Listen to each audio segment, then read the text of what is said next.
Jonathan Greenblatt.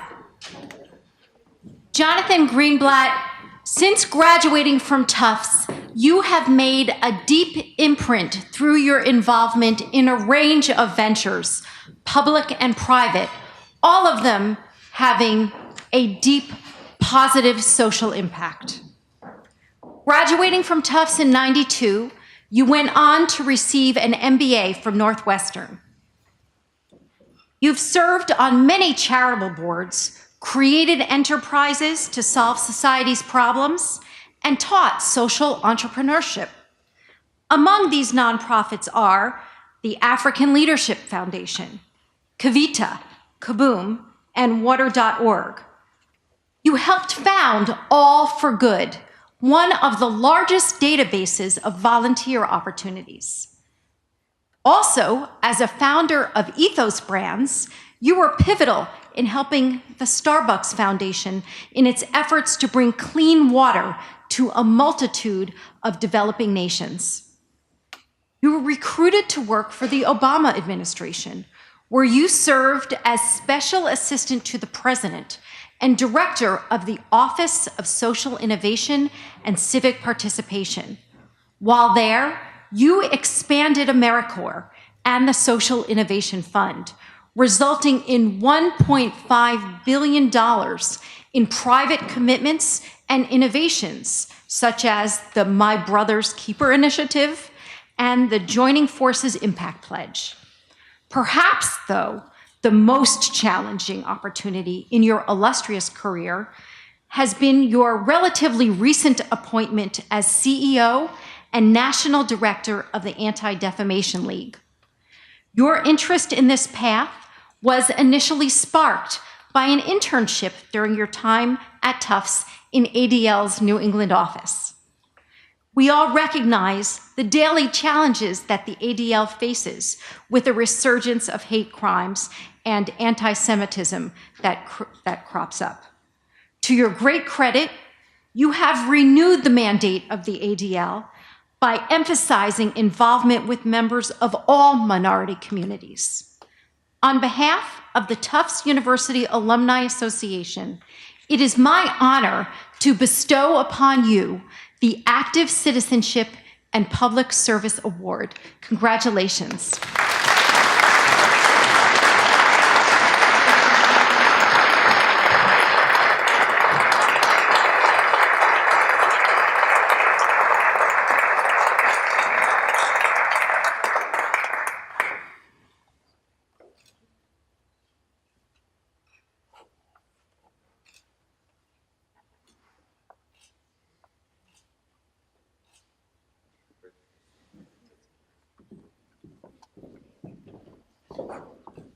Thank you very much, Nancy, for that very nice introduction. And I want to thank the Alumni Association and the Awards Committee, and also my dear friend Alan Solomon, Dean of the Tisch College of Civic Life, who I believe is still here somewhere. It's wonderful to be here on campus at Tufts. I'm so proud to be a Jumbo, and I'm humbled and grateful to receive this award today. Being here on the Hill brings back powerful memories from a truly formative time in my life.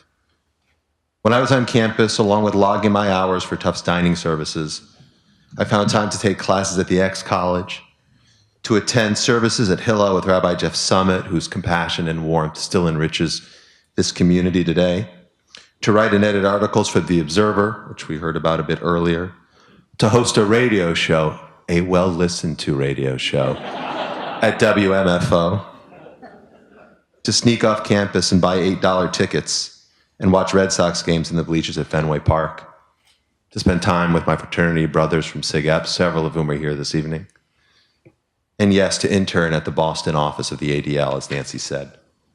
The education I received at Tufts allowed me to explore the world at my own pace, to investigate and probe my own interests, and to form a set of deeply held values, values that built from a core insight that I could change the world. I hope this potential will continue to be cultivated in students here on campus. In a moment when we face a series of seemingly intractable challenges, Tufts, and I think perhaps Tisch College in particular, can be vital instruments in addressing these issues and shaping the next generation, giving them the knowledge and tools to indeed then shape society. So what are those tools? It's a broad curiosity about the world around us, a curiosity that can lead someone from this campus to a Silicon Valley startup, to a bottled water company, to the C-suite of a Fortune 500, to the White House, and to the helm of a century-old nonprofit. It's the fundamentals of knowledge that are taught in Tufts liberal arts classrooms and honed in its science and engineering labs. It's the social skills learned on the courts of the Cousins Gym or the field of the Quad. It's the values that make our democracy possible: community, inclusion, equality for all, not just a respect, but a reverence for free inquiry, a passion for debate, and an enthusiasm for all who join it. Now, I don't need to tell you that these values seem to be falling out of fashion in our current environment. As the CEO of one of the nation's most respected civil rights organizations, I would say that we've really never seen anything quite like this before. Hate crimes are on the rise. Intolerance is on the upswing. Fundamental liberties and hard-fought gains secured during the last century, such as voting rights, LGBT equality, education equity, all of these seem to be at risk. The country's central institutions are being tested. Our free press and independent judiciary are subject to withering, unsubstantiated criticism from people in power. Truth is out, trolling is in. Instead of building bridges between various communities in our country, too many seek to divide us. Instead of embracing the tired and poor seeking refuge on our shores, there are those in power who seek to exclude them by subverting the sacred values inscribed on the Statue of Liberty. So I stand here today concerned about the civic health of our country. Tufts taught me to tackle challenges of this magnitude with the understanding that there's no silver bullet, there's no simple policy fix. Instead, we need coordinated and comprehensive, citizen-driven responses. We need balanced approaches that mix activism and advocacy, nonprofits and businesses, politics and principles. I carry those lessons with me every day. I would therefore be remiss if I did not share that I also stand here deeply concerned about Tufts and see a need for balanced approaches here as well.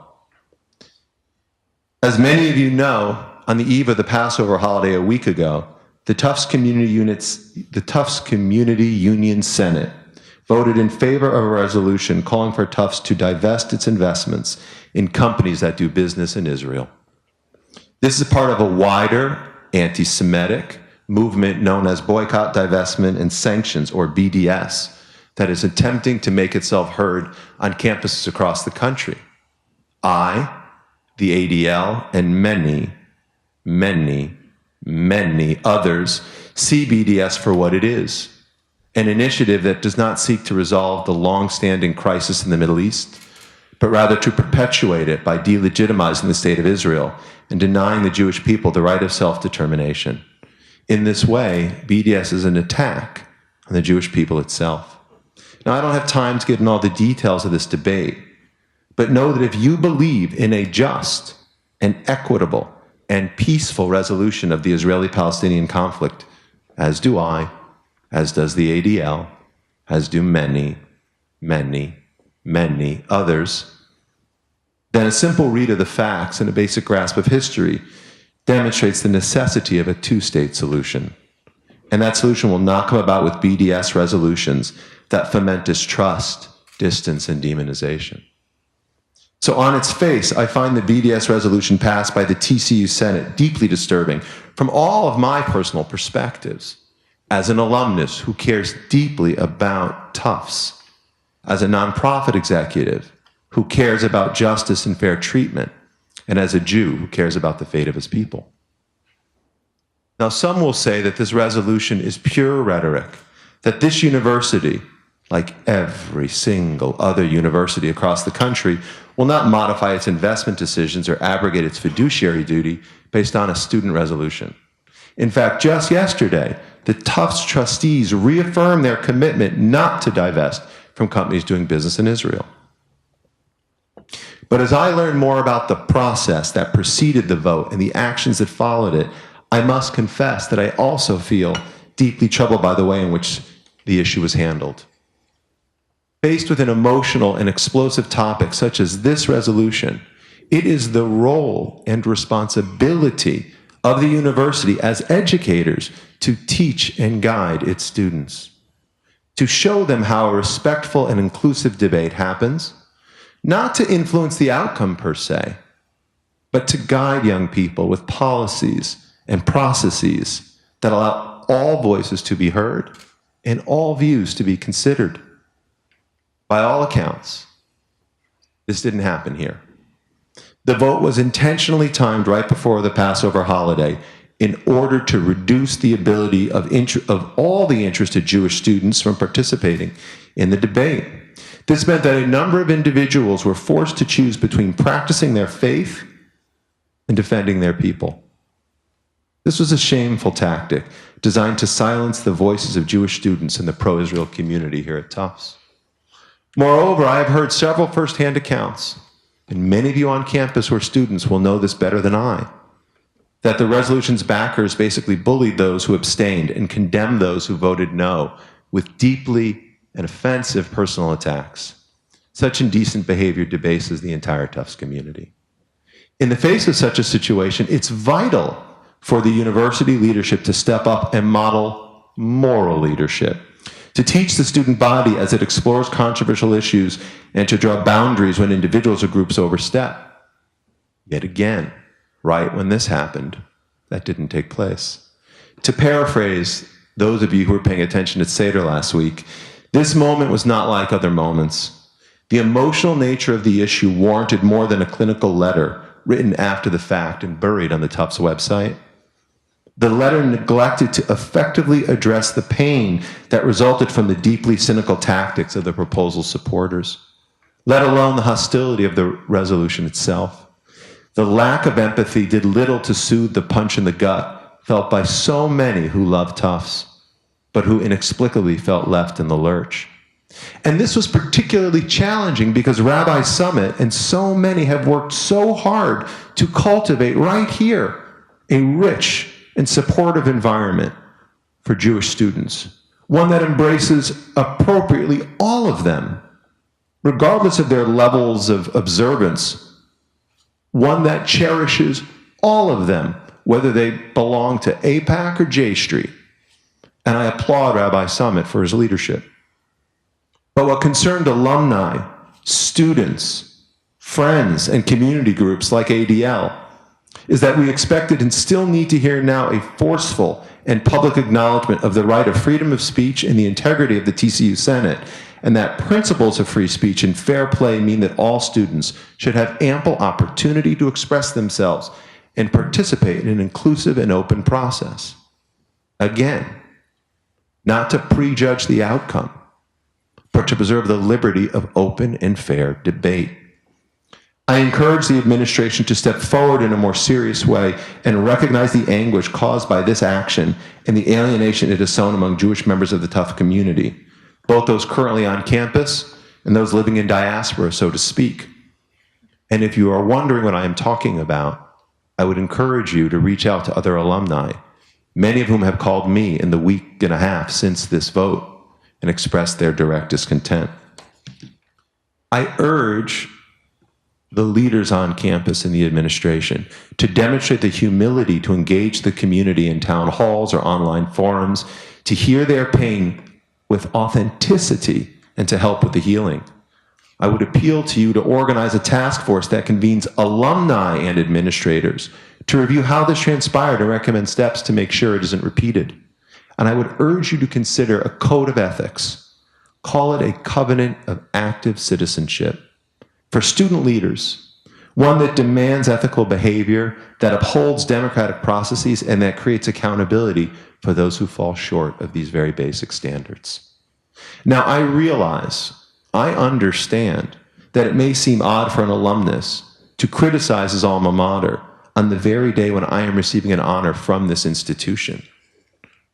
But from what I learned here at Tufts, that is exactly what you taught me to do, to take responsibility, to speak out, to defend free speech and to demand fair play, to make arguments respectfully and forcefully, but also factually and rationally, and more than anything, to defend and support the university that I so love. In closing, let me reaffirm my gratitude for this award, and let me express the sincere privilege that I feel to still be part of this community some 25 years after my graduation. And for those reasons, I commit today to do whatever I can and to offer whatever expertise and resources we have at ADL to assist Tufts, its administrators, its students, all of its leaders, as you seek to learn from this series of errors to create a stronger campus and, to paraphrase a certain businessman, to put a light on a hill. Thank you very much.